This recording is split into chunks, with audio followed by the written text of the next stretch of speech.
ونعيش بحب ونتجمع ونخلي صوتنا يملى هالدنيا. ساعة وقتی دەستپێکی یاری کۆتایی خۆی شەوانی مانجە ڕەمەزانی پیرۆز داوا لە یاریزانانی هەردوو تیپی دایک و داستان دەکەین کەرەم بکەن بە حەماسەت و ڕۆحیەت و عەشقەوە بێن بۆ ناو یاریگا بۆ ئەنجامدانی یاری کۆتایی پاڵەوانێتەکە. دایک و داستان دەکەونە دوای ناوبژوانی بەڕێزەوە، ناوبژوان لە پێشەوە پێشڕەویان دەکاو لە مەڕاسیمێکی جوانی شایستەدا لە کردنەوەیەکی نایەب و ناوەزەدا. ئەم شەو یاریزانانی دایک و داستان دێنە ناو یاریگا بەدەم بەرزکردنەوەی یاریە ئاگرین و دووکەڵدارەکان. یاریگایەکی جوانی ڕەنگاو ڕەنگ یەکێک لە پاشترین و یەکێک لە گەورەترین یاریگاکانی سنووری پارێزگای سلێمانی لە شارە زوور لێرە لە هەڵبجەی تازە لە کەشێکی تەواو ناوازە ئەم شەو مەڕاسیمی یاری کۆتایی.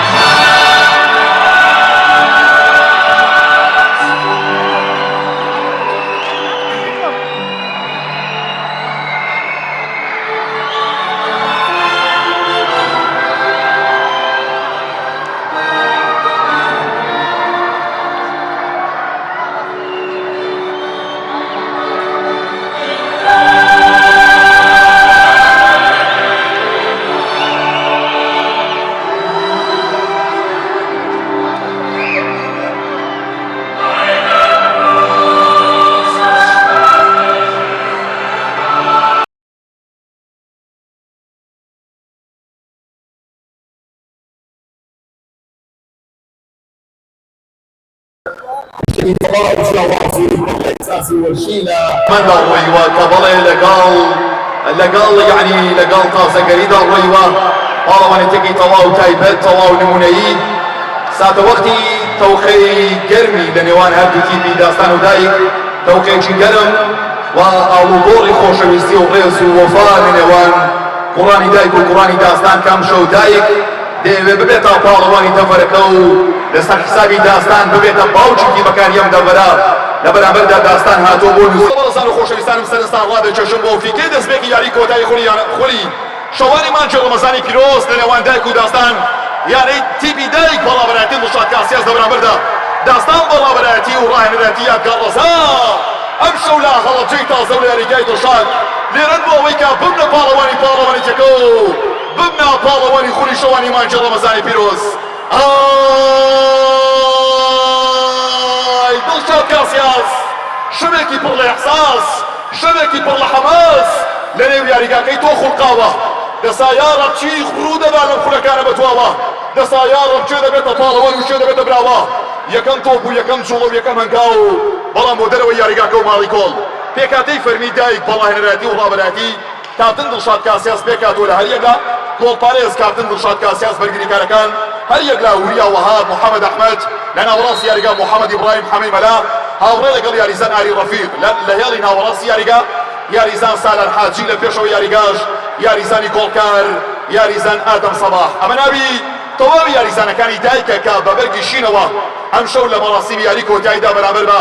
داستانی زەرپۆشی سێ سادق یاری دەکەن. یەکەم تۆپ لە تیپی تۆپی بی دایکەوە بۆ دەرەوە یاریگاکە و ماڵی گۆڵ لە بەرامبەردا پێکاتەی فەرمی داستان بەڕابەرایەتی یادگار ڕەزا و بەهاریکاری کاروان نووری کە یاریدەدەری ڕاهێنەرە و بە سەرپەرشتی کاپتن عادل محەممەد کە سەرپەرشتیاری تیپی تۆپی بی داستانە و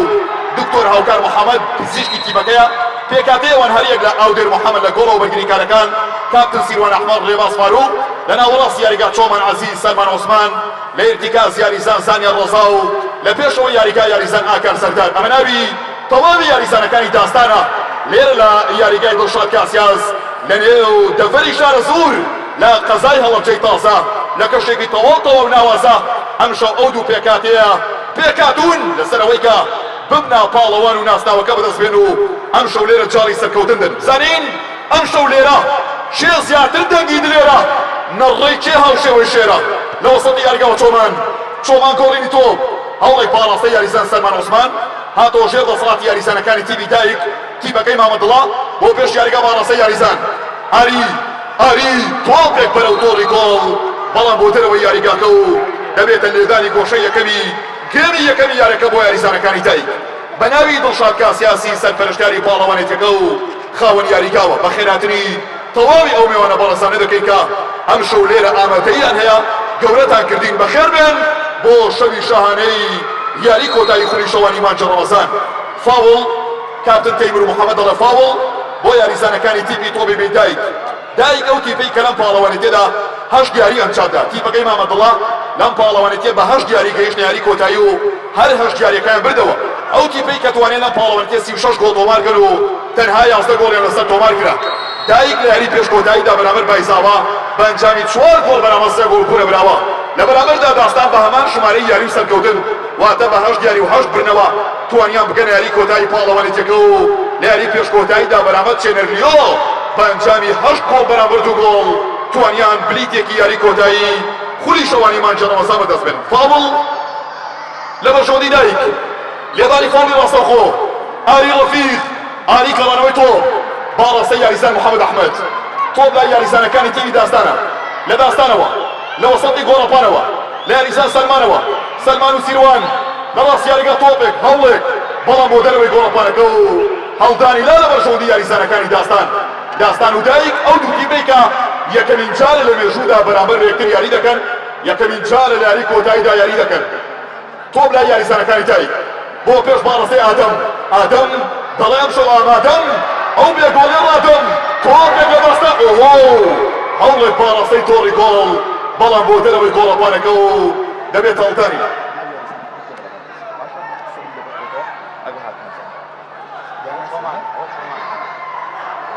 تۆ باڕستەی خانەی گۆڵ هەوڵێک باڕستەی تۆڕی گۆڵ لە یاریزان سەلمانەوە سەلمان و تۆپێک بەڵام بۆ دەرەوەی گۆڵەپانەکە ماڵی گۆڵ بۆ تیمەکەی دڵشاد کاسیاس لەبەرگریەوە تۆپ لای یاریزانەکانی دایک بوریەوەها گۆڵینی تۆ باڕستەی ئاریا فەرمۆ تۆپێک بەرەو تۆڕی گۆڵ لە یاریزان ئاکار سەردارەوە بەڵام بۆ دەرەوەی یاریگە دڵشاد کاسیاس لە هێڵی دڵی بەرگریەوە دڵشاد جارێکتر سەرپەرشتیاری و کاپتن و خاوەن تیپ کول فی کول خاوەن ئاغایەم دیوەخانی تۆپی بێە لە ڕاستی یاریگا تۆپ لای یاریزان سەلمانە هەوڵێک باڕاستە گۆڵ یەکەم بۆ چۆمان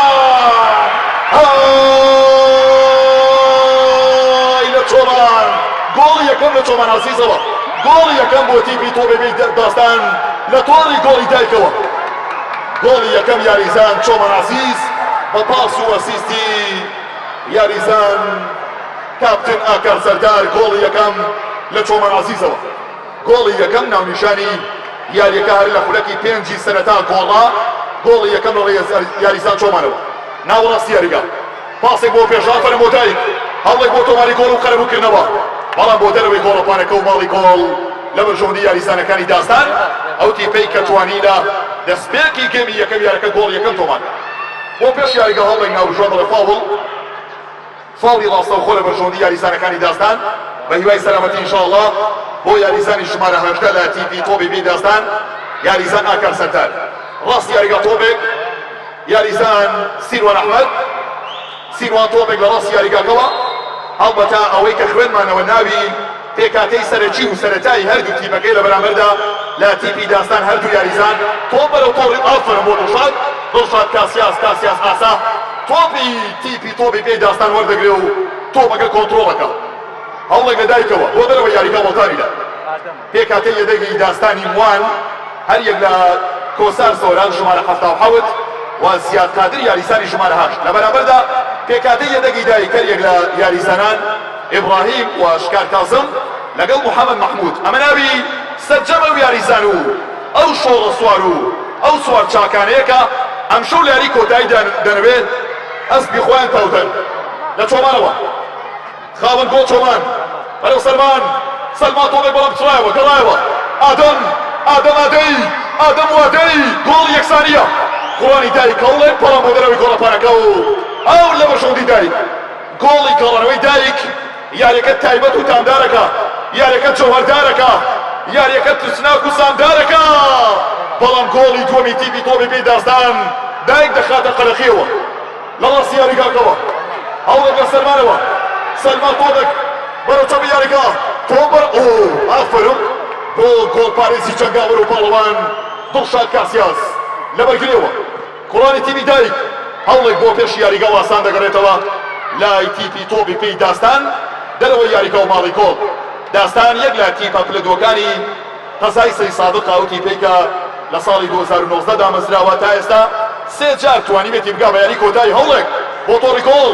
یاریزانەکانی تیمی دایک یاریزان محەممەد ئەحمەد بۆ دەرەوەی یاریگا. داستان جاری سێمێتی دەگات یاری کۆتایی لە مێژوودا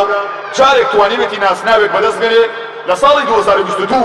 کە ئەو کار لە خولی پرێسەی سەی سادقەوە بە سەرکەوتن و بوون بە پاڵەوان توانیان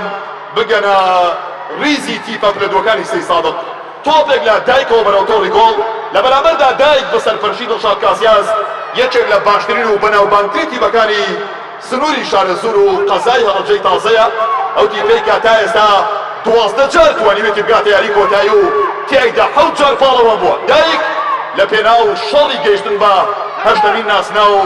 ئەم شەو لە نێو یاریگایە. سەلمان عوسمان سەلمانی ژمارە 6 و خاوەن 6 گۆڵ پاسێک هەوڵێک بەڵام هەرەس دێنێ بۆ دەرەوەی یاریگا وەڵدانیدا. بەناوی کاکە دڵشاد کاسیاسی سەرپەرشتیاری پاڵەوانێتیەکەوە سوپاس و پێزانین بۆ هەموو بەڕێزانەی کە هاوکارمان بوو بە هەر جۆرێک باوەڕ هۆکارێک تەنانەت بە نووسینی کۆمنتێکی جوان بە لایکێک بە گەڵبێک بە دەستخۆشیێک بە هەر جۆرێک لە جۆرەکان هاوکار بوون هەماهەنگ بوون. سوپاسان دەکەین و سوپاسێکی تایبەت بۆ وێنەگەری دڵزار سوپاس بۆ وێنەگری دڵزار کە گوڵزار ببورن وێنەگری گوڵزار کە زۆر هاوکار بوون. سوپاس بۆ تیپی وەشی شارەزور سوپاس بۆ شارەزور نیوز سوپاس بۆ تیپی وەشی ئەستێرا سوپاس بۆ کۆمار سپۆرت کاکە کۆمار سوپاس بۆ کاپتن هاوکار سوپاس بۆ بەڕێوەبەرایەتی پۆلیسی شارەزور هەر بژین هەموو بەڕێزانی کە لەم پاڵەوانێتیدا هاوکار بوون و ماندوو بوون لەگەڵماندا بۆ بەڕێکردنی 33 یاریە پاڵەوانێتیە. بە ئومێدی سەلامەتی ئینشاءڵڵا بۆ کاکە دڵشاد کاسیاس سەلامەتی ئینشاءڵڵا سەلامەتی تۆ یعنی سەلامەتی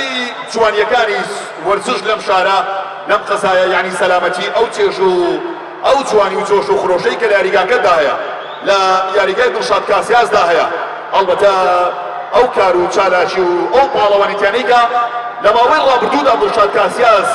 ئەنجامی داون بە میرات بۆ 1000 پتی دەمێنێتەوە.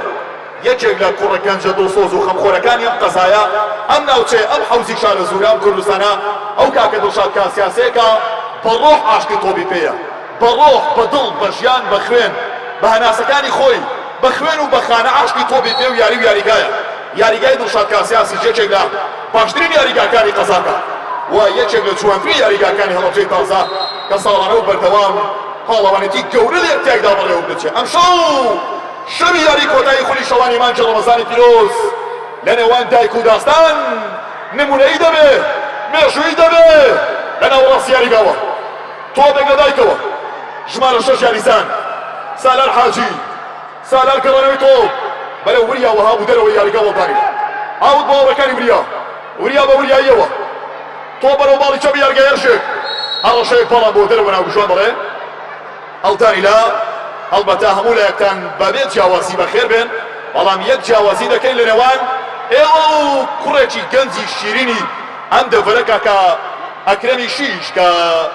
ئەم شەو لە گەڵمانە لێرە لە یاری کۆتایی پاڵەوانێتیەکە کاک ئەکرەمی شیش ئەم شەو یاوەری ئێمە لە مەراسیمی یاری کۆتایی خولی شەوانی مانجی ڕەمەزانی پیرۆز بەخێر بێت. تۆ بەرەو تۆڕی گۆڵی دڵە بەڵام دڵە لە نێو تۆڕەکۆیدا پاڵەوانانە تۆپەکە وەردەگرێت. هەوڵێک لە داستانەوە ناو بشوان دەڵێ فاوڵ بە هیوای سەلامەتی فاوڵ بۆ داستانی موان لێدانی فاوڵی ڕاستەوخۆ لە بەرژەوەندی یاریزانەکانی تیمی داستان هەوڵێک لە چۆمەناسیسەوە بۆ دەرەوەی یاریگا.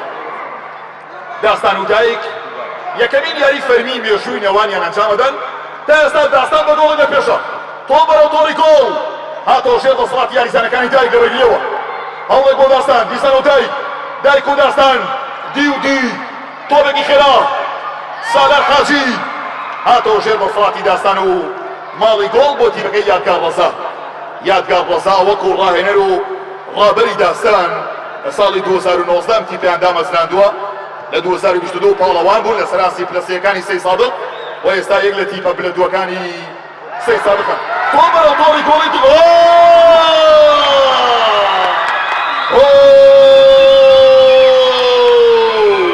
تۆپێکی دری دسناک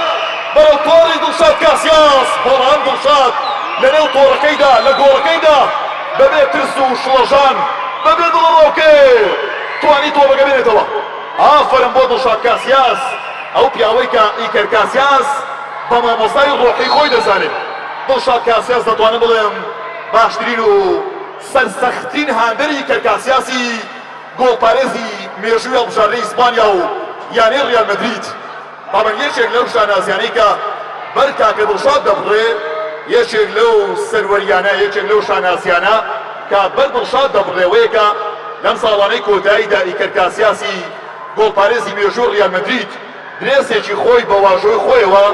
لە ئیسپانیاوە ڕەوانەی شارە زۆر و هەڵەبجەی تازە کردووە درێسەکەی تەسلیمی کاکە دڵشاد کرد کە من دڵنیام دڵشاد وەک ڕۆحی خۆی تا هەتایە ئەو درێسەی کاسیاس کە بە ئیمزای خۆی بۆی ناردووە دەیپارێزێ هەڵبەتە دڵشاد کاسیاس ئیکەر کاسیاس وەکو مامۆستای ڕۆحی خۆی تەماشا دەکات وەکو مامۆستایەک و وەکو ڕێبەر و ڕابەرێکی ڕۆحی خۆی تەماشا دەکات و من دڵنیام شەوانە ئەو خەون بە کاسیاسەوە دەبینێت ئەوەس یاریگا تۆ لای یاریزانەکانی تیمی داستانە بۆ دەرەوەی یاریگاکە دەبێتە هەڵدانی لا بۆ داستان ئەو تۆ بەڕواتۆ لای یاریزانانی تیمەکەی یادگار ڕەزا هەوڵێک سەلمان تۆ بۆ دەرەوەی یاریگا ماڵی گۆڵ بۆ دایک داستان و دایک لایک شەوێکی جوان و یاریەکی پڕ لە ڕکابەری ئۆڵانگاری ئادەم سەباح تۆ بەڕواتۆ لای یاریزان سالار حاجی سالار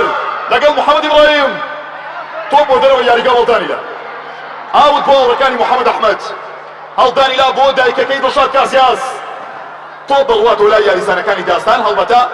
ناونانی تیپی دایک لەلایەن کاکە دڵشادەوە بریتیا لە دەربڕینی ئەو پەڕی ڕێز و خۆشەویستی و وەفا و بە گەورەزانین و قەدرزانینی دایک ناوی پیرۆزی دایک دەبێت لە تیپ بدرێ ناوی پیرۆزی دایک دەبێت لە منداڵی کەس بدرێ ناوی پیرۆزی دایک دەبێت لەسەر دەست و لەسەر دڵ و لە نێو ڕۆح بنەخشێندرێ بنووسێ دەبێت ناوی مزگەوت و قوتابخانە و نەخۆشخانە و شوێنە گشتەکان ناوی دایک بێ و هاوشێوەی نمونەکانی دڵشاد کاسیاس ناوی دایک بەرز بڵێ ڕێباسە یاریزان بەرامبەر یاریزانێک ئافەرم بۆ سەرکردەی یەڵی بەرگری تیمی دایک یاریزان وریا وەهاب یان محەممەد ئەحمەد کە بە تەنها لە بەردەم سێ یاریزاندا پارێزگاری لەو تۆپە کرد بەڵێ بەڕێزان یاریەکە بەردەوامە تا ئێستا سەرڕایەوەی کە لەم پاڵەوانێتیە لە یاری کۆتاییدا سیستەمی ڤار بەکاردێ بەڵام بۆ تەنها جارێکش پێویست بە بوونی ڤار و پێداچوونەوە بە ڕووداوەکان ئادەم واری بەرواتۆ ئافەرم بۆ ئاوگەر محەممەدی گۆڵپارێز و دەرگاوانی دەرگای گۆڵی داستانی موان سەرکەوتوانە لێ هاتوانە هەڵکەوتوانە مامەڵە لەگەڵ تۆبەکەی ئادەم و ئاریدا دەکە گۆڵێکی بێ وەڵام گۆڵێکی تاقانە گۆڵێکی شاهانە ناونیشانی یاری کۆتاییە تا ئێستا داستان یەک دایک سفر لە باڵی چەمی یاریکەوە تۆبێک لە دایکەوە بەرەو تۆر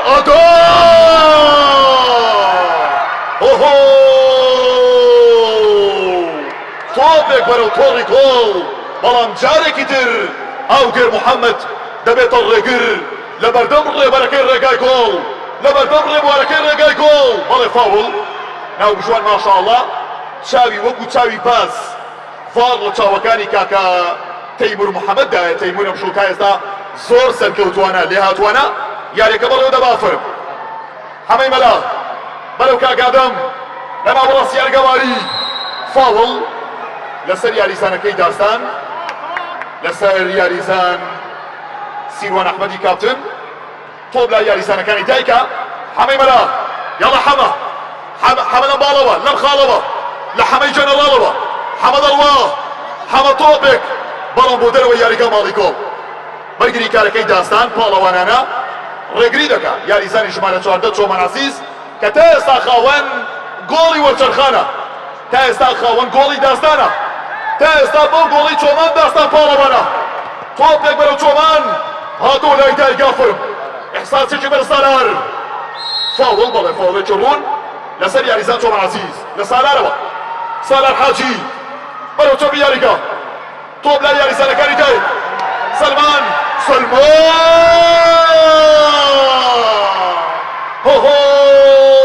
لە سلمان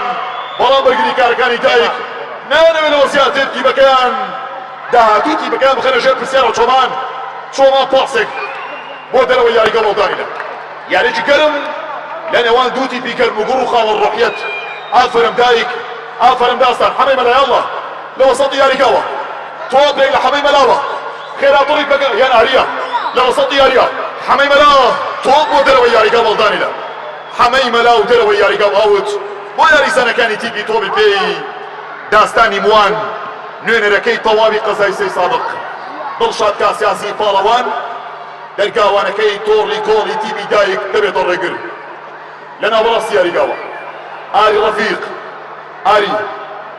ئاری بۆ چەپی یاری ئاری دیسانەوە یاڵا ئاری بەرەبەرگری تۆپ لا یاڕەکانی وریاوە هەبە دەڕواتەوە ژێر کۆنتڕۆڵی یاریزانی ژمارە 16 شکار کازم یاڵا شکار یەکەمین گۆڵانکاری دڵشاد کاسیا ساتنی یاریزان شکار کاسمە بۆ ناو یاریگا ناوەڕاست یارگا ئاری بەرەواتم ژمارە 4 پاشای گۆڵکاران ئادەم تۆپێک پاسێک دیسانەوە یاریزان ئاری ڕەفیق بەڵام بۆ دەرەوەی یاریگا کۆماڵی گۆڵ بۆ تیپی تۆپی پێی داستان. کلاسیکۆی شارە زوور لە نێوان هەڵەبجەی تازە و سەی سادق لە نێوان دایک و دازان شەوێکی تەواو تایبەت شەوێکی تەواو ناوازە شەوێکی تەواو نمونەی ئافرم بۆ دایک ئافرم بۆ دازان و هەزاران هەزار ئافرم بۆ کاکە دڵشاد کاسیاسی ڕێخەریان پاڵەوانێتیا سەرپەرشتیاریان پاڵەوانێتیا کوڕە گەنجە خەمخۆر و دڵسۆزەکەی قەزای شارە زوور و هەڵەبجەی تازە و سەڕایەن و کوردستان بە تێگڵا بەناوی هەمووانەوە سەدان هەزار جار ئافرم بۆ دڵشاد بۆ ئەو ڕۆحێتە بەرزە بۆ ئەو عەشقە پیرۆزەی کە بۆ تۆپی پێ بۆ یاریگا هەیەتی بۆ یاری هەیەتی بۆ وەرزشێتی دەست خۆش دڵشاد کە تۆ ئەو هۆکارەی بۆ کۆکردنەوەی ئەو هەموو گەنجە ئەو هەموو بەڕێزەیەکە ئەم شەو لێرە حزوریان هێناوە ئەم شەو نەتەنها لە شارە زوور لە تەواوی شارەکانی سنووری تۆ بەرەو تۆ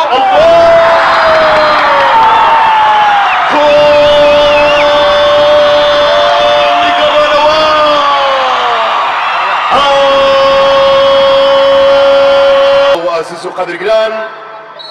ئامادەبوانی یاریگا جوانەکەی دڵشاد کاسیاس لە قەزای شارە زوور لە هەڵەبجەی تازە و لە سنووری سەڕایەن و عەربەت و ئەم دەڤەرە هەموو لایەکتان بەبێ جیاوازی بەخێر بێن بۆ جیهانی تۆپی پێ بەخێر بێن بۆ جیهانە پڕ لە یاد و یادگاری و یادەوەریەکەی وەرزش تۆپی پێ خۆشحاڵ و بەختەوەر و شەرەفمەندە ئەم شەو بەندە لەم کۆڵبەندە لە خزمەت ئەو هەموو گەنج و لاو و بەهرەمەندە لێرەم بە شێوەیەکی مەیدانی و ڕاستەوخۆ بۆ گواستەوە کۆمنتاریکردنی یاری کۆتایی خۆلی تۆپی پێشەوانی مانجە ڕەمەزانی پیرۆز بە سەرپەرشتی کاکە دڵشاد کاسیاسی خاوەنی دایک خاوەنی یاریگای دڵشاد الله لەو تۆپە تایبەتە تۆپێک بەرەو تۆڕ هاوشێوەنی ئەم فۆڕ ترسناکتر لە هێشتوویە زۆفۆڕ ماشاءالله لەو تۆپە کاریگەرە تۆ قێنەرە ترسێنەرە یاریزان یەکەم دەقە و یەکەم تەقە و یەکەم تۆپ و یەکەم هەوڵ یەکەم ئەنگاو ئافرم بۆ ئاری شاپیا و تۆپێک بەرەو تۆڕی گۆڵ نایابوو نمونەی سیروان ئافرم بۆ سەرکردە سیروان ئاکار تۆپێک لە ئاکارەوە وەڵامێک بۆ یاریزان ئاری ڕەفیق گۆڕانکاری یەکەم لە سەرەتا و دەستپێکی گێمی دووەمی یارەکە هاتن یاریزان زیاد قادر یاریزانی ژمارە 8 لە تیپی تۆپی پێی داستان بۆ ناو یاریگا زیاد لە سەرەتا و دەستپێکی یاریەکە لە کێمی دووەمدا دێتە ناو یاریگا پێکاتەی دایک پێکاتۆ لە هەر یەک لە گۆڵ پارێز دڵشاد کاسیاس بەرگریکارەکان هەر یەک لە وریا تۆپ بەرەو تۆڕی گۆڵ جارێک تر تۆپێک لە داستانەوە بۆ دەرەوەی یاریگا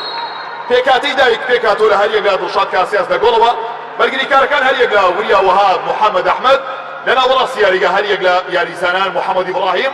و مامۆستا ئیبراهیم محەممەد لەگەڵ یاریزان ئاری ڕەفیق لە پێشەوە یاریگاش یاریزان کاپتن ئادەم سەباح یان یاریزان سالار حاجی ئەمە ناوی تەواوی یاریزانەکانی تیپی تۆپی پێی دایکە بۆ یاری کۆتایی پاڵەوانێتەکە لە بەرامبەردا پێکاتەی فەرمی تیپی تۆپی پێی داستان لەسەرم پێکاتۆن بە ڕابەرایەتی یادگار ڕەزا و بەهاریکاری کاروان نووری و بە سەرپەرشتی کاپتن عادل و کاکاوکار محەممەد وەکو پزیشک و دکتۆر لە تیپی داستان پێکاتەی و پیاوانە هەر یەک لە ئاودێر بەکرد بە گۆڵەوە بەرگریکارەکان هەر یەک لە سیروان ئەحمەد کاپتن ڕێباز فاروق ژمارە 10 لە ناوەڕاستی یاریگا سەلمان عوسمان چۆمان عەزیز لە پێشەوە یاریگا هەر یەک لە یاریزانان زانیا ڕۆزا لەگەڵ ئاکار سەردار تەیمور محەممەد ناوبیشوان یاری کۆتایە بۆ سپاسەوە ئاکار تۆ بەرەو تۆڕی گۆڵ و هەوڵێک لە تیپی داستانەوە بۆ دەرەوەی یاریگا کۆماڵی کۆڵ مامۆستا ئیبراهیم تۆپێک بەرەو جەنابی مامۆستا بەڵام بۆ دەرەوەی یاریگاکە و ماڵی گۆڵ بۆ تیپی تۆپی پێی داستان ئەم شەو خۆشحاڵین بەختەوەرین شادومان و شاگەشکەین هەمومان بەیەکەوە لەم شەوە جوانەدا لەم کۆڕە ورزشیەدا لەم کۆڕە پڕ لە ئیحساس و ڕۆحیتەدا لێرەی لە خزمەت جیهانە جوانەکەی تۆبی پێ لێرەی لە مەڕاسیمی بە مێژوو سپاردنی شەوێکی جوانی تۆبی پێ ئۆهۆ لەو تۆپە لە ناکاوە لەو زەرگە تایبەت و تەواوە تۆپێک بەرەو گۆڵی بوون بەبراوە بەڵام داری گۆڵامی داوە تۆ بۆ دەرەوە یاریگاکە و ماڵی گۆڵ یان نەخێر لێدانی گۆشە بۆ لایک تۆپێک بۆ تیبەکەی دڵشاد کاسیاس دەگەرێتەوە ژێر کۆنتڕۆڵ یاریسانەکانی داستانە بەرگریەوە سەلمان چۆمان تۆ بەرە زیاد قادر ژمارە 8 زیاد بۆ ناوەڕاستی یاریگا تۆ بەڕوە تۆ لای مامۆستا ئیبراهیم مامۆستا ئافەرم گەڕانەوەی تۆ بەرەو شکار پاسێک بەرەو ڕاستی یاریگا کوڕانی دایک هێرشێک بەرەو تۆڕی گۆڵ لێدانێک بەرەو تۆڕی گۆڵ لا یاریسان حەمەی مەلاوە یان لە یاریسان ئاریەوە ئاری خاوەن یەکەمی شوتی گێمی دووەمی یاریەکە خاوەن یەکەمی تۆپ جارێکتر یاریسان مامۆستا ئیبراهیم گەڕایەوە لای یاریسانەکانی داستان ڕێباز بەرامبەر بە سالار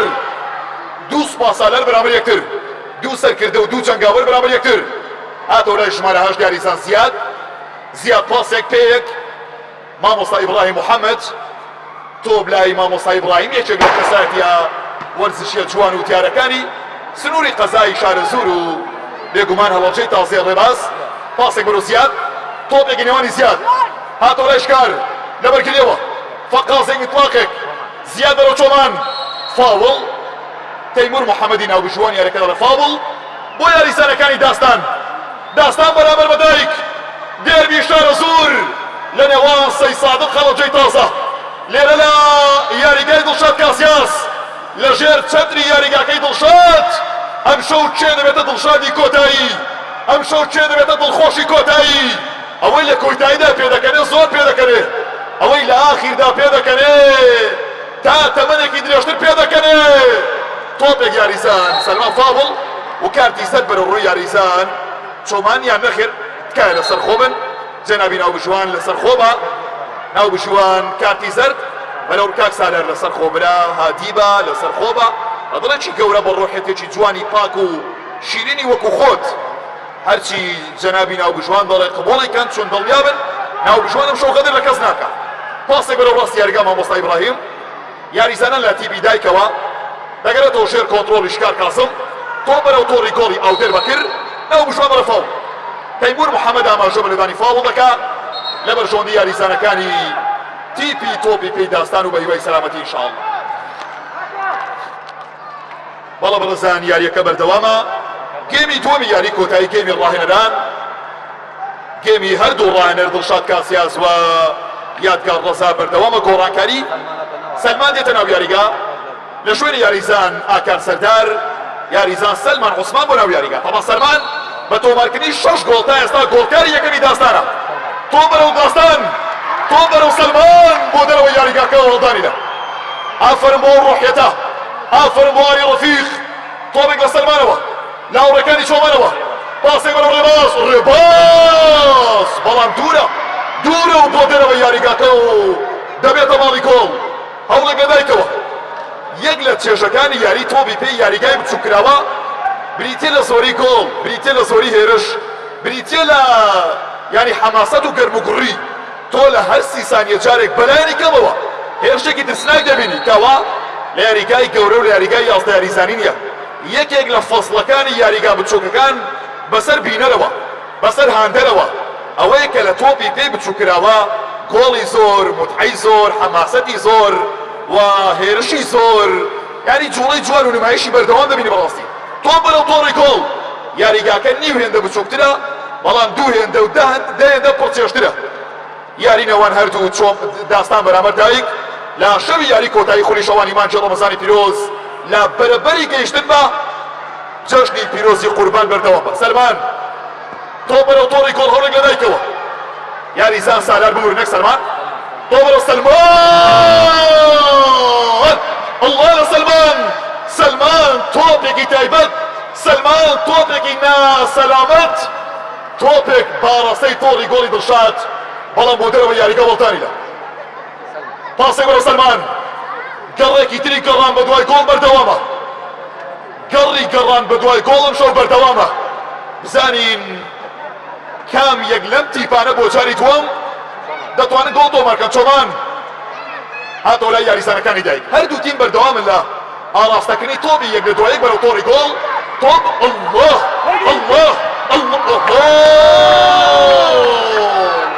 مامۆستا بەرامبەر ئاودێر، مامۆستا ئیبراهیم بەرامبەر بە ئاودێر بەکر، دوو پاڵەوان بەرامبەر یەکتر. ئافەرم بۆ ئاودێر، ئافەرم بۆ مامۆستا. جوڵێکی تایبەت، شوتێکی نمونەیی، شوتێک شۆکێک لە تیپی تۆپی پێدایکە. گۆڕانکاری یاریزانی ژمارە 5 یان لە یاریگا دەمێنێ، یاریزانی ژمارە 6 یاریزان سالار حاجی خاوەن گۆڵی هەستانەوەی ڕۆحەتی دایک، خاوەن گۆڵی قەرەبووکردنەوە. شوویەک وچانێک وەستانێک وەردەگرێ و دواتر بەردەوام دەبێ بە هیوای سەلامەتی ئینشاڵڵا بۆ کاکی سالار حاجی. لێدانی گۆشە بۆ دایک بۆ تیپەکەی دڵشاد کاسیاس. دایک ئەو تیپەی کە لە ساڵی 2018 دا مەزراوە بەسەر پەرشتی دڵشاد کاسیاس تا ئێستا و تیپە بەردەوامە لە کار و چالاکیەکانی لە بەشداریکردن لە خول و پاڵەوانێتی و یاری دۆستانەکان.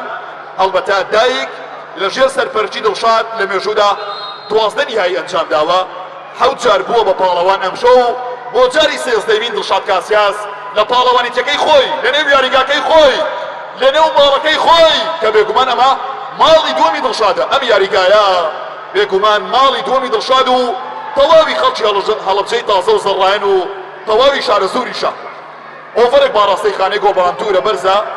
بۆ دەرەوە یاریگا ئاوت. زیاد یاڵە زیاد، زیادی زەرد لە زەرد و زیادەوە. پاسێک بەرەو سەلمان ئاوت هەڵدانی لا بۆ هەوڕەکانی زیاد. ئافەرم بۆ مامۆستا زیاد. گۆڵینی تۆ باڕاستەی یاریزان سەلمان دەگەرێتەوە لای ژمارە 6 یاریزان چۆمان گۆڵی دووەم بۆ داستان، گۆڵی دووەم لە داستانەوە، گۆڵی دووەم لە کارتە چۆمانەوە. چۆمان عەزیز خاوەن گۆڵی یەکەمی داستان، هەر خۆی خاوەن گۆڵی دووەمە. ئەی ئافەرم بۆ چۆمان، چۆمان گۆڵی دووەم لە تۆڕی گۆڵی دڵشادەوە. دوو گۆڵ بەرامبەر گۆڵێک و جارێکتر بە هەمان شێوەی گەیمی یەکەمی یاریەکە. داستان دەست پێشخەرە بێ، داستان خەتەرە بێ، کاریگەرە بێ بۆ گۆڵێک لە گەیمی دووەمدا کۆتایی بە بەربەستی بە گۆڵی دێنێ و بتی بێ گۆڵی دەشکێنێ. دوو گۆڵ بەرامبەر گۆڵێک تۆپی دووەم، گۆڵی دووەم جارێکتر یاریزان چۆمان عەزیز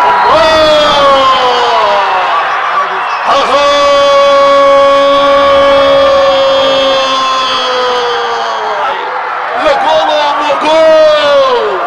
لە گۆڵ پارێز بەرەو گۆڵ پارێز. گۆڵی سێم بۆ تیمی تۆپی پێداستان لە تۆڕی گۆڵی دایکەوە. سێ گۆڵ بەرامبەر گۆڵێک. ئەنجامەکە تا دێ زیاتر دەبێت لە بەرژۆندی تیمی داستان. بەڵام ئەم گۆڵە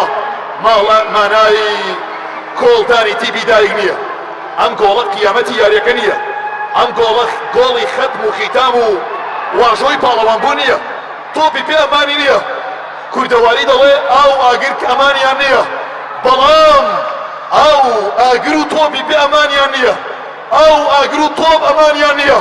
تۆپ خڕە، ماری سڕە، بەچێوەدا حاڵی شڕە. ئەم شەو تا ئێستا مارە سڕەکەی یاریگا سێ جار بە تۆڕی دڵشاد و جارێک بە تۆڕی گۆڵی ئاودێریەوە داوە. ئەنجامی یاری کۆتایی خولی شەوانی مانجی ڕەمەزان لە نێوان دایک و داستان دەگۆڕێ بۆ سێ گۆڵ بەرامبەر گۆڵێک. مامۆستا ئیبراهیم لێدانێک باڕاستەی خانەی گۆڵی تیپی تۆپی پێی داستان، بەڵام بۆ دەرەوەی گۆڕەپانەکە. یاری کۆتایی لە نێوان داستان و دایک بەردەوامە. تیپی داستان هەرزوو لە ماوەی 5 خولەکدا لە سەرەتای گەیمی دووەم یاریەکە توانی دوو گۆڵ بخاتە تۆڕی گۆڵی دڵشادەوە. بەڵام بەڕاستی گۆڵی دووەم کە گۆڵەکەی ئاودێر بەکر بوو تەواو چاوەڕێ نەکراو بوو، تەواو چاوەڕوان نەکراوە، پێناسە نەکراوە. و گۆڵی سێم هەڵبەتە گۆڵی دووەمی گەیمی دووەم و گۆڵی سێمی داستان بەڕاستی چاوەڕێ نەکراو بوو. لە سەلمانەوە تۆپێک، سەلمان بەرامبەر دوو یاریزان دەکەوێتە بۆسەی بەرگریکاران حەمەی مەلاوە. تۆپێک لە ڕاستی یاریگا و دایک لە ڕاستی یاریگا حەمەی مەلاو هەوڕەکانی دەگرێتەوە لای داستان. هەوڵێک لە ڕۆژ و سەردەوە. سالار خاوەن گۆڵی یەکەمی دایک. سالار تۆپێک باڕاستەی یاریسەن وریا وهاب. مامۆستا ئیبراهیم محەممەد، مامۆستا بەڕوا پاسێک بۆ پێش باڕاستەی یاریزانی ژمارەدا. یاریزان محمد محمود هاتو لای ڕێباز و دەگرێت و لای کاپتن سیروان ئافرن بۆ سیروان ئەحمەد پاسێک بەڵام بەهەڵا تۆ بەرەو تۆڕی گۆڵ ناو بژوان یارەکە دەڵێ فاوڵ نییە ناو ڕاست یارگە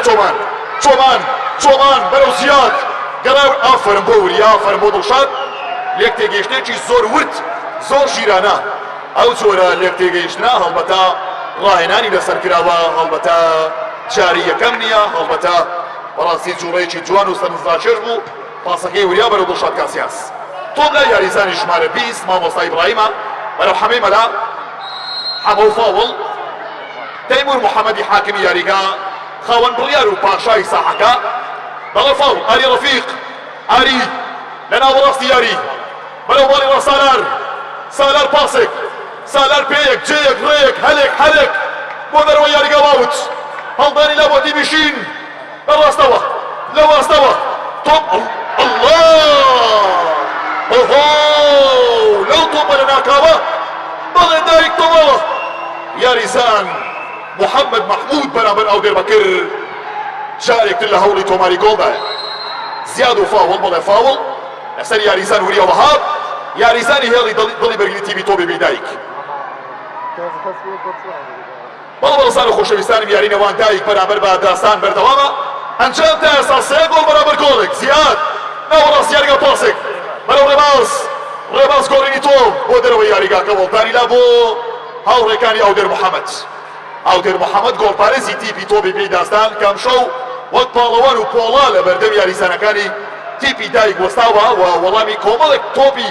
زۆر مەترسیداری داوەتەوە کۆمەڵێک تۆپی زۆر کاریگەری و ترسناک بەرەو تۆڕی گۆڵەکەی ڕۆیوە ئەو وەک پاڵەوان وەڵامی داوەتەوە پارێزەر و پاڵەوان و پێشمەرگەی تۆڕی گۆڵی داستان ئەودێر تۆ بەرەو لەو تۆپە نابە ئۆهۆ لە دایک جارێکتر ئەودێر بەکرد لەبەر دڵی داستان دەبێتە کەلەی شەکر گەڕانەوەیکی تر و گەڕانەوەیکی نمونەوی و سەیفێکی تەواو تایبەت لە زیادی زەردەوە زیاد جوڵە بە تۆ دەکات زیاد چێ دەڵێ تۆپێک لەو هێڵەوە چۆمان عەزیز خاوەن گۆڵی یەکەم و دووەمی تیمی داستان هاتۆ لای یاریزانەکانی دایک تیپە پاڵەوانەکەی ئەڵە بجێ تازە سەلمان تۆپێک بەڵام ئافەرن بۆ یاریزانەکانی دایکە پێدەچێ بۆ لەمە دووە سنوورێک بۆ سەرکێشیەکانی هاوڕێکانی سەلمان دانێن و نێڕنەوە زیاتر توخمی تۆڕی گۆڵی دڵشاد بکەونەوە ڕێباز یان چۆمان عەزیز چۆمان پاسێک بەرەو یاریزان زیاد بە تۆپەوە زیاد دەکەوێتە بۆستەی بەرگریکاران دڵشادەوە لە ڕاست یاریگا دایکەکەی دڵشاد کاسیاس پاسێک بەرەو مامۆستا تۆپەکەی لێ وەشیرە گەڕاو لای یاریزانەکانی تیمی داستان چۆمان عەزیز پاسێکی نەوان و بەهەڵا گەڕاو لای یاریزان ئاری ڕەفیق ئاری لێدانێت با ڕاستەی تۆڕی گۆڵ بەڵام بەرزە جارێکتر بە ناوی کاکە دڵشاد کاسیاسەوە لە قوڵایی دڵەوە سوپاسی ئامادەبوونی تەواوی ئەو میوانە بەڕێزانە دەکەین کام شەو لێرە حزوریان هەیە لە نێو ئەو یاریگا جوانە یاریگاکەیان جوانتر کردەوە بەڕاستی یاریگای دڵشاد کاسیاس هەر بۆ خۆی یاریگایەکی تەواو تایبەت تەواو جوان و تەواو جیاواز و بە شێوەیەکی زۆر نمونەیی یاریگاکە دروست کراوە و بە شێوەیەکی زۆر نمونەیی پاڵەوانێتەکان تیایدا بەڕێوە دەچن ئامادەبوونی ئەو هەموو هەندێرە لە نێو یاریگای دڵشاد کاسیاس بەڕاستی مای شانازیە بەڕاستی شکۆیە بەڕاستی فەخرە بۆ کاکە دڵشاد بۆ خەڵکی شارەکە بۆ خەڵکی مەملەکەتەکە بەتێکڕا لەبەرەوە من لە جیاتی دڵشاد پێتان دەڵێم هەموو لایەکتان بەخێر بن سەر ڕۆحمان بەخێر بن سەر دڵمان ئەم شەو یاریگاتان ڕازاندەوە ئەم شەو یاریەکەتان جوانتر کرد مەڕاستیمەکەتان مهمتر کرد یاخوا بەخێر بن سەر سەرمان سەر چاومان و بێگومان سپاسێکی تایبەت بۆ کاکە گۆرانی ڤیدۆ گوڵزار وێنەگری گوڵزار کاکە گۆران دنیایەک سپاس بۆ جەنابتان کە هەمیشە هاوکار و پشتیوان بوون لە پاڵەوانێتێکە سپاس بۆ تیپی وەرشی شارە زۆر سپاس بۆ شارە زۆر نیوز سپاس بۆ تیپی وەرشی ئەستێرە سپاس بۆ کۆمار سپۆرت سپاس بۆ کاپتن هاوکار سپاس بۆ بەڕێوەبەراتی پۆلیسی شارە زۆر ئادەم بەرەو مامۆستا ئیبراهیم هاتۆ لای سالار حاجی سالار پاسێک بەرەواری ئاری بەرەو سالار بە تۆپەوە سالار فاوڵ لەسەر یاریزان سەرمان، یاریزانی سەرلووری تیپی تۆپی پێی داستان کاپتن سەلمان تا ئێستا بە 6 گۆڵ هێشتا یەکەمین گۆڵکاری تیپی داستانە و ئەم شەو دەرفەتی ئەوەی لە بەردەمە کە بتوانێت ژمارەی گۆڵەکانی ئادەم سەباح لایەنی کەم یەکسان کاتەوە لە بەرامبەردا یاریزانەکانی دایک کە گوێ لە قسەیە دەڵگون دەڵێن شار بێ حاکم نییە و لەوە زیاتر نایڵین تۆپ دوخنی گۆڵ ناکەوێ لەوەسەد یاریگەوە ژمارە 7 یاریزان زانیار ڕۆزا زانیار پاسێک بەرەو زیاد زانیار بەرەو زیاد زێت و زێت لە چەمەوە زێت و زێت بۆ زەرد ئۆفەرێک بۆ تۆری گۆڵ دڵشاد دەڵێنە هاتۆ لای دایک تۆ بەرەو ئادەم دەڵێ ئامادەم ئەم بێگۆڵیە لادم ئەم بێگۆڵیە ڕادم ئەم ئەنجامە لادم کارتی زەرد بەرەو ڕووی یاریزان ژمارە 7 زانیار ڕۆزا ئێرۆ کارتی زەرد بۆ قەڵای زەرد بۆ قەلات و سەفرا قەڵای زەرد و قەڵای شین 3 گۆڵ بەرامبەر گۆڵێک لە نێوەندەوە پاسێک دەگەرێتەوە لای یاریزان کاپتن ئادەم سەباح ئاتۆژێر کۆنتڕۆڵی یاریزان عەلی ڕەفیق بەرەو مامۆستا ئۆفەرێک بەرەو تۆڕ ئادەم سەباح بەرامبەر بە تۆڕی گۆڵ یا و دێربەکرد دەبێنێتەوە بەڵام تۆپ دەڕواتە دەرەوەی گۆڵەپانەکە و دەبێتە ماڵی گۆڵ ئەم جارە بەڕاستی شانس داستان ڕزگار دەکات بەخ پاڵەوانی خولی شەوانی مانچە ڕەمەزانی پیرۆزە لە داستانی پاڵەوانی خولی مانچە ڕەمەزانی پیرۆز لەنێو قەزای هەڵەجەی تازە و لە شارە زوری یاریگای دڵشاد کاسیاس پیرۆزە داستان بە ئەنجامی 3 گۆڵ بەرامبەر بە گۆڵێک دەبێتە پاڵەوانی خولی شەوانی مانچە ڕەمەزانی پیرۆز و جەژنی قوربانی پیرۆز دەکەن بە 2 جەژن ئەم شەو جەژنی سەرکەوتنە تیپی داستان بۆ جاری یەکەم لە هەڵەبجەی تازە دەبێتە پاڵەوان و بۆ دووەم جار لە مێژوودا لە دوای دامەزراندنی لە 2009 لە دوای 7 ساڵ بۆ جاری دووەم دەبێتە پاڵەوانێکی خولی تیپە میلیەکان لەسەر راستی تەواوی شارە زوور پیرۆزە لە داستان وەختێکی باشتر بۆ تایک هیوادارم هاوڕەکانی کاکە دڵشاد کاسیاس بە دڵێکی گەورە بە ڕۆحێتێکی جوانەوە ئەنجامەکە وەرگرن لە کۆتاییداکردنەوەی ئەم پاڵەوانی بەڵێزان دەست دەکەین بە دابەشکردنی خەڵاتەکان داوە لە بەڕێز مامۆستا ڕێبین دەکەین بەڕێزیان بفەرمونون بۆ دابەشکردنی خەڵاتی ناوبژوانی بەتوانە کاکە تەیموری ناوبژوانی یاری کۆتایی پاڵەوانێک بە سپاسەوە مامۆستا ڕێبین خەڵاتی کاک تەیمور دابەش دەکات کاک تەیموری ناوبژوان کە توانی یاری کۆتایی بە باشترین شێوە بەڕێوەبەرێت دەستخۆشی بۆ کاک تەیموری ناوبژوان یارەکە کە بەڕاستی لەدایەکی باشێ بوو بە وجدانێکی زیندۆوە توانی یاری کۆتایی خولی شەوانی مانچە ڕەمەزانی پیرۆز بەڕێوەبەرێت محەممەد چێ؟ قادر؟ ناوبژوانی دووەم کاکە محەممەد خازی یەکێکتر لە ناوبژوانە سەرکەوتوەکانی خولی شەوانی مانچە ڕەمەزان لەلایەن بەڕێز کاک ئاکامەوە خەڵاتی کاکە محەممەد قازی ناوبژوان دابەش دەکرێت بە سوپاسەوە بفەرمونون بۆ وەرگرتنی خەڵاتی تایبەتی خولی شەوانی مانچە ڕەمەزان لەلایەن دڵشاد کاسیاسەوە ئامادەکراوە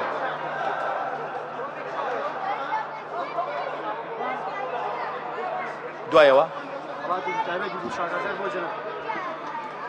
هەر لەلایەن خۆتەوە نییە؟ ئەمەیە ئەمە نییە بەڕێزان خەڵاتێکی تایبەتی کاکە دڵشاد کاسیاس کوڕەکەنجە جوان و خەمخۆر و دڵسۆزەکەی قەزای شارە زۆر و هەڵەبجەی تازە بۆ براتان بەندە هەرێم قەرناوی بۆ سوپاسەوە خەڵاتەکەی کاکە دڵشاد کاسیاس وەردەگرن دەستان خۆش بێن منێتان زۆر بێت ئەوە گەورەی و ڕێز و خۆشەویستی و وەفای ئێوەی هەر بژین و گەلێک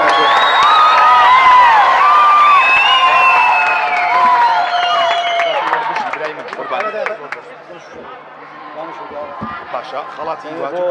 کۆمار داوا لە چێکم داوا لە چێ هەر خۆت دابشکە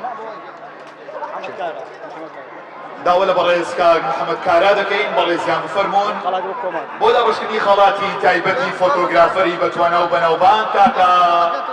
کۆمار عومەر یان کۆمار سپۆرت یەک لە فۆتۆگرافەرە بەناوبانگەکانی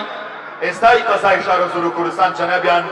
بفەرمونون بۆ وەرگرتنی خەڵاتەکە لەلایەن کاکە محەممەد کاراوە کاک کۆمار کاک محەممەد کارا بۆ سوپاسەوە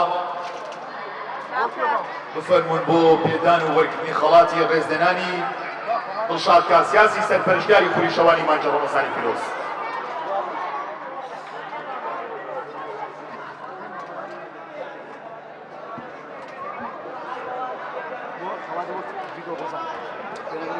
خۆت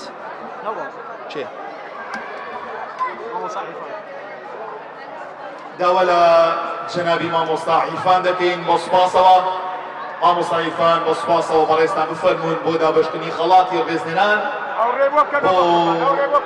وێنەگری گوڵزار کاکە گۆران دەستان خۆش بێ سوپاس بۆ فۆتۆگرافەری گوڵزار و سوپاس بۆ جەنابی مامۆستا عیرفان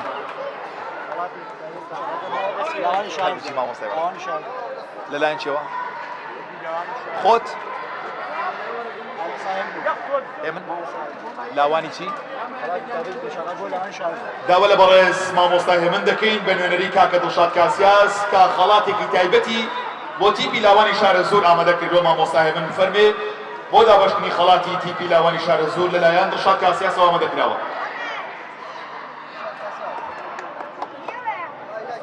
لاوانی شارە زۆر کاپتنتان نوێنەرتان بفەرمێ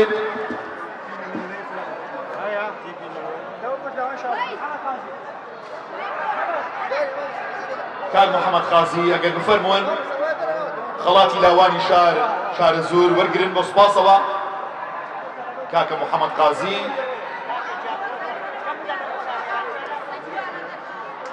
بەڵێ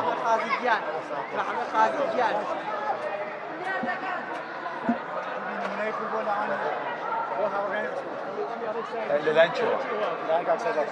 کاک سەرباز ئەنوەر داوا لە بەڕێز کاک سەرباز ئەنوەر دەکەین کاک سەرباز جەنابیان بفەرمونون بۆ دابەشکردنی خەڵاتی تیپی نمونەی تیپی تۆپی پێی هاوڕێنی عوسمان وەکو تیپی نمونەی لە خولەکەی دڵشاد کاسیاس دەرجیشان کراون بۆ سوپاسەوە لەلایەن کاک سەربازی لالانوەرەوە خەڵاتی ڕێزلێنانیان پێشکەش دەکەین پیرۆزە لە هاوڕێیانی عوسمان کە وەکو تیپی نمونەی و پاکترین و خاوێنترین تیپی خولەکەی دڵشاد کاسیاس دەرجیشان کرێن بۆ سوپاس بۆ بەڕێز کاک سەرباز ئەنوەر بۆچی لەلایەن مامۆستا چێوە داوا لە بەڕێز مامۆستا سەروەر دەکەین بەڕێزیان بفەرمونون بۆ دابەشکردنی خەڵاتی کاپتنی نمونەی لە خولەکە چێمەرلیۆ وەکو کاپتنی نمونەی لە خولی شەوانی مانجی ڕەمەزان دیاری کراوە بۆ سوپاسەوە بفەرمونون بۆ وەرگرتنی خەڵاتەکەتان پیرۆزە لە کاپتنی نمونەیەکە کاکە چێمەرلیۆ هەربژین دەستان خۆش بێ نمونەتان باڵا بێ ئافەر هەربژی مامۆستای بەڕێز چێ بانکەم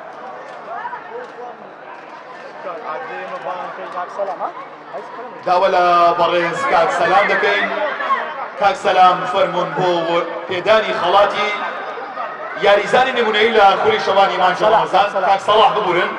کاک سەڵاح جەنابتان بفەرمونون بۆ دابەشکردنی خەڵاتی یاریزانی نمونەیی لە خولی شەوانی مانجی ڕەمەزانی پیرۆز کاپتن ڕەحمان لە تیپی بایزاوە وەکو یاریزانی نمونەی لە خولی شەوانی مانجی ڕەمەزانی پیرۆز دیاری کراوە کاپتن ڕەحمان بفەرموو بۆ وەرگرتنی خەڵاتی نمونەیی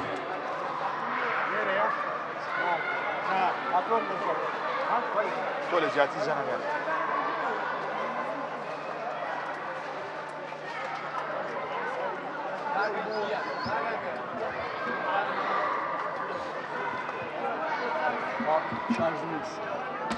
داوا لە چێ بکەم داوا لە کی ئەەکەی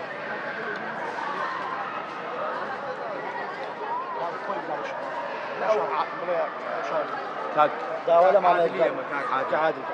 داوا لە کاک عادل کەم بۆ شارزمی خەڵاتی ڕێزنەوە پەیشان داوا لە بەڕێز کاک عادل دەکەین بەڕێزیان بفەرمونون بۆ دابەشکردنی خەڵاتی ڕێزلێنان بۆ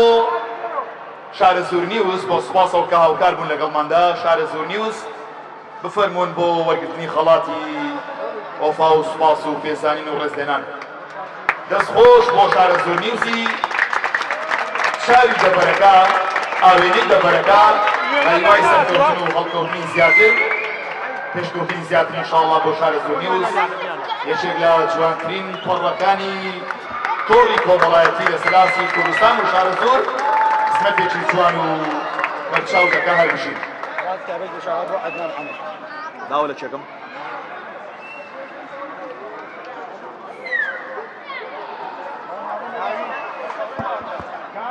كاكشي داوە لە بەڕێز کاک نورەدین دەکەین بەڕێزیان بفەرمونون بۆ دابەشکردنی خەڵاتی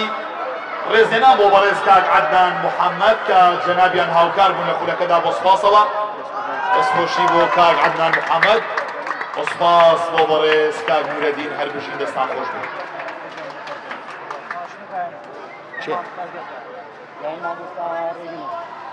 داوە لە بەڕێز مامۆستا ڕێبین دەکەین بەڕێزیان بفەرمونون بۆ دابەشکردنی خەڵاتی باشترین ڕاهێنەری خوری شەوانی مانجی ڕەمەزانی پیرۆز ڕاهێنەری تیپی تۆپی داستان کاپتن یادگار پیرۆزەکە وەکو باشترین ڕاهێنەری خوری تۆپی شەوانی مانجی ڕەمەزانی پیرۆز دیاریکرا لەلایەن کاکا دڵشاد کاسیاسەوە کەمە ئەو پەڕی دڵگەورەیی و دڵباشی ڕۆحیەتی باشی وەرشی کاکە دڵشاد دیاری دەکات کە جەنابیان خاوەن پاڵەوانیەکەن و ڕاهێنەری تیپی بەرامبەر بە شانازیەوە وەکو باشترین ڕاهێنەر دیاری دەکات داوە لە چێکم ئەو دەزانم بەس داوە لە چێکم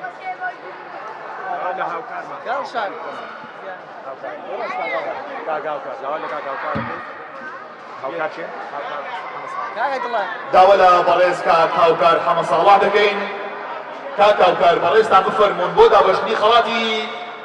باشترین بەرگریکاری خولی شەوانی مانجی ڕەمەزانی پیرۆز کاک سیروان ژمارە سێ بە شانازیەوە بفەرمونون بۆ وەرگرتنی خەڵاتی باشترین بەرگریکاری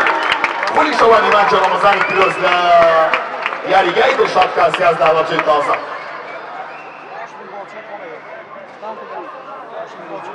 بۆچێ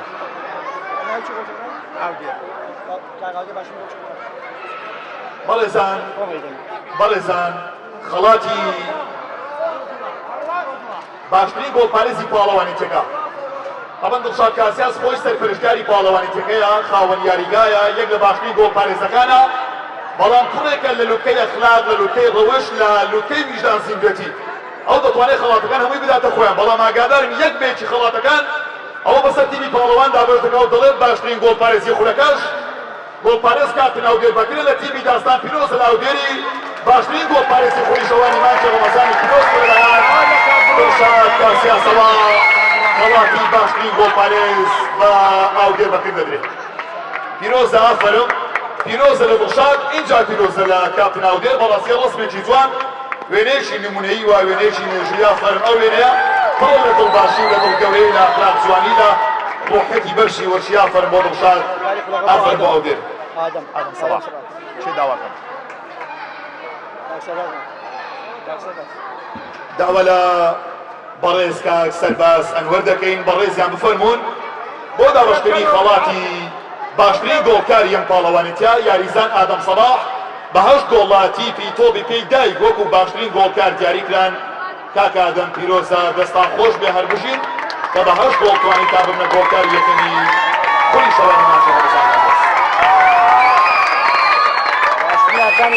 یاری کۆتایی چۆما عەزیز لەلایەن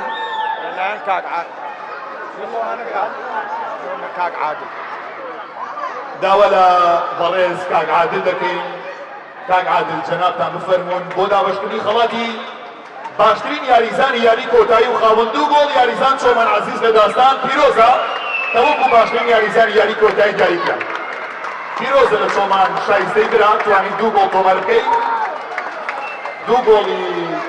لە تۆڕی گۆڵ ئەو پیاوەوە تۆمارکردووە کە ئێستا دیکاتە باشترین یاریزانی یاری کۆتایی ئافەرم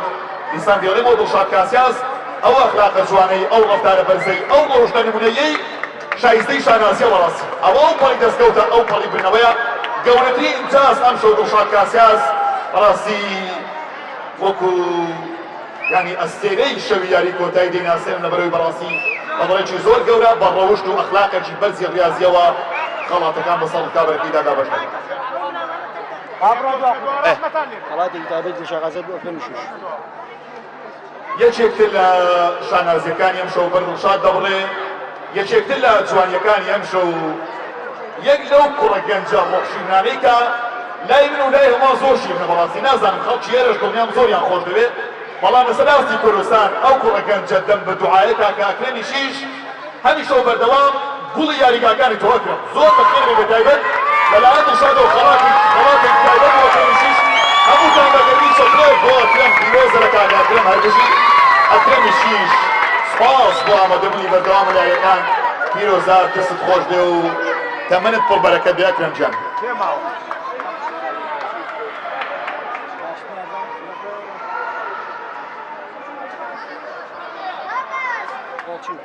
بۆچێ بۆچێ بۆچی شێت لەلایەن چێوە بەڕێزان خەڵاتە تاکە کەسەکان پێم وابێ یەک خەڵات ماوە مامۆستا جەنابی مامۆستا عیرفان بۆ سوپاسەوە گەورەمان دەکەین جارێکتر خەڵاتی باشترین یاریزانی پاڵەوانێتەکە باشترین یاریزان کاپتن ئاودێربەکری گۆڵپارێزی تیپی تۆپی پێی داستان هەم باشترین گۆڵپارێز هەم باشترین یاریزانی خولی شەوانی مانجە ڕەمەزان پیرۆزە چەپڵێک بۆ ئاودێربەکری گۆڵپارێزکە باشترین یاریزانی خولی شەوانی مانجە ڕەمەزانی پیرۆز لە نێو یاریگای دڵشاد کاسیاس دەباتەوە هەر بژین دەستان خۆش بێ سوپاس بۆ بەڕێز مامۆستا عیرفان.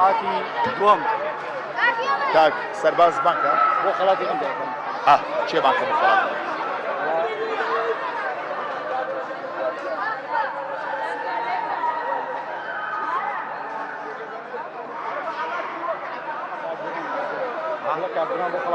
بەس ئەو تەنیا بەڕێزان خەڵاتی یەکەم و خەڵاتی دووەم ماوە و کۆتایی بە مەڕاستیمی دابەشکردنی خەڵاتەکان دێنین داوا لە بەڕێز کاک بورهان دەکەین کاک بورهان بفەرمێ بۆ دابەشکردنی خەڵاتی یەکەمی خەڵاتی دووەم لە خولی شەوانی مانجە ڕەمەزان بە سوپاسەوە کاک بورهان کەرەمکەن بفەرمونون بۆ دابەشکردنی خەڵاتی پاڵەوانی دووەم بۆ تیپی دایک و دڵشاد کاسیاس یەک چەپڵی قایم بۆ دڵشاد ڕێفەری پاڵەوانی تکە و کاپتنی دایک و پیرۆز بێ بە دەستێنانی پلەی دووەمی خولی شەوانی مانجە ڕەمەزانی پیرۆز لە نێو ماڵەکەی خۆت توانیتان پلەی دووەم بەدەست بێنن هەر بژین پیرۆز بێ و بەختێکی باشتر بۆ کاکە دڵشاد و هاوڕێیانی لە تیپە جوان و نمونەیەکەی دایک سوپاس بۆ بەڕێز کاک بورهانیش. بەس خۆی خەڵاتی یەکەم بەڕێزان داوا لە یەکێک لە کەسایەتە جوانەکانی شارە زۆر دەکەین یەکێک لە پیا و ماقولەکان بەڕێز کاک سەرباز ئەنوەر بۆ سوپاسەوە گەورەمان دەکەی بفەرمی بۆ دابەشکردنی خەڵاتی پلەی یەکەم کاک سەرباز بۆ سوپاسەوە خەڵاتی پاڵەوانی یەکەم خەڵاتی داستان دەکات داوا لە کاپتن سیروان دەکەین بەڕێزیان بفەرمون بۆ بەرزکردنەوەی خەڵکانی یەکەم پاڵەوانی یەکەم پیرۆزە سەدان جار پیرۆزە لە داستانی پاڵەوانی خولی شەوانی مانجە ڕەمەزانی پیرۆز کە لاری کۆتاییدا توانیان بە شایستەی ببنە پاڵەوانی یەکەمی پاڵەوانی تەکە و بەنجامی سێ گۆڵ بەرامبەر بە گۆڵێک توانیان ناسناوەکە بەرنەوە پیرۆزە سەدان جار پیرۆزە لە داستانی پاڵەوانی پیرۆز بێ هەمیشە دڵخۆش بن دەستان خۆش بێ بە هیوای سەرکەوتنی زیاتر ئینشاءالله.